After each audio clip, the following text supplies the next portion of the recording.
I was a very quiet child, like painfully quiet, and I used to come back and inflict my like stories of the day to my mother, and my mother said, you know, I think it's high time you go for that school audition.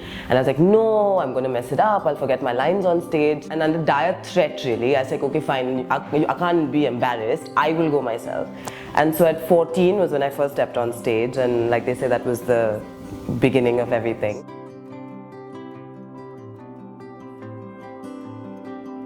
It's a wonderful dichotomy, you know, being an actor, is that people believe you're always extroverted, but it's not true. There are so many introverted people, and suddenly you just transform. You give them an empty stage and lights and sound, and boom, you know, they become this other person, which is beautiful. At the time, going to drama school seemed sort of like a pipe dream, and I didn't even realize it was a possibility. And then put in my applications and went to London to E15 and did my masters in drama school. We went, you know, climbing through imaginary mountains, wading through imaginary waters, breathing through your bottom. These are things you can't explain to anyone else, because only madcaps like you know, would understand it.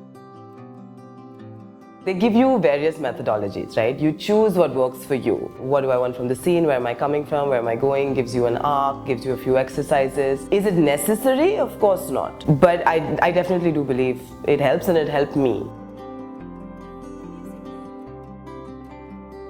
There was this film that I was supposed to do with this sort of big-ish actor, and they kept changing the dates, okay? From June became July, July, August, August, September.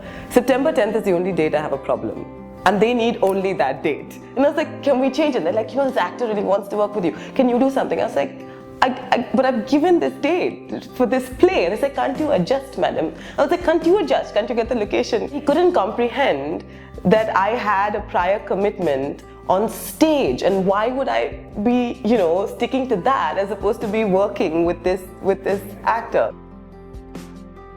Your film or your television or everything else supports and funds your theatre habit. The good thing is that there's lots of original writing that's coming out now. I think gone are the days where we want to listen to Sam and Sarah, we want to listen to, you know, Satish and Meena, so our own voices, so that makes a difference.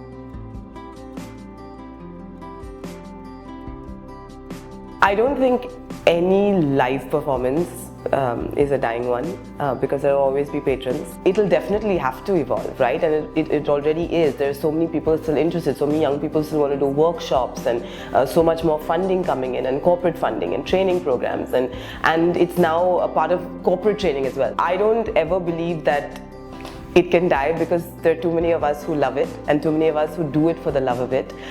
There is a bonding and a bonhomie and a camaraderie that you will never find. So because it's a dream for a lot of people, I don't think the end is in sight.